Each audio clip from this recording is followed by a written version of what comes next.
मालेगावच्या 13 वर्षीय मोहितचा राष्ट्रीय शौर्य पुरस्कारानं सन्मान। मोहितनं काही दिवसांपूर्वी बिबट्याला केलं होतं जेरबंद। मालेगावच्या शिरपेचा मानाचा तुरा। किनवट तालुक्यातील चिखली गावातून लाखोंचं सागवान जप्त। कारवाई दरम्यान सागवान तस्करांचा वनपरिक्षेत्र अधिकाऱ्यांसह कर्मचाऱ्यांवर हल्ला। 20 सागवान तस्करांवर किनवट पोलीस ठाण्यात गुन्हा दाखल।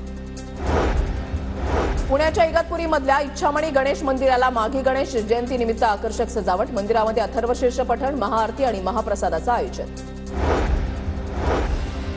रत्नागिरीच्या चिपळूणमधील पूररेषा फेर सर्वेक्षणाला हिरवा कंदील। जलसंपदा मंत्री गिरीश महाजन यांच्याकडून मुख्य सचिवांना कारवाईचा आदेश। आमदार शेखर निकम यांच्या पाठपुराव्याला यश। बीड जिल्ह्यामध्ये वाळू उपसा आणि राख वाहतुकीसाठी वापरल्या जाणाऱ्या टिप्परची 1250 इतकी संख्या। परळीमध्ये सर्वाधिक 350 टिप्परची नोंद।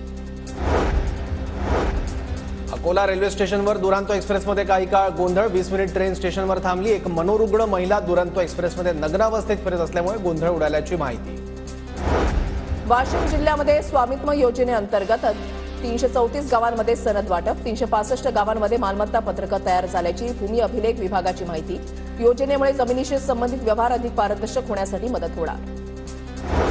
वाशिमच्या अमानी परिसरात दाट धुक्याची चादर। धुक्यामुळे पिकांवर बुरशीजन्य रोगांचा प्रादुर्भाव होण्याची शक्यता। तर पुढील काही दिवस अवकाळी पावसाचा यंदा शेतकऱ्यांची चिंता वाढली।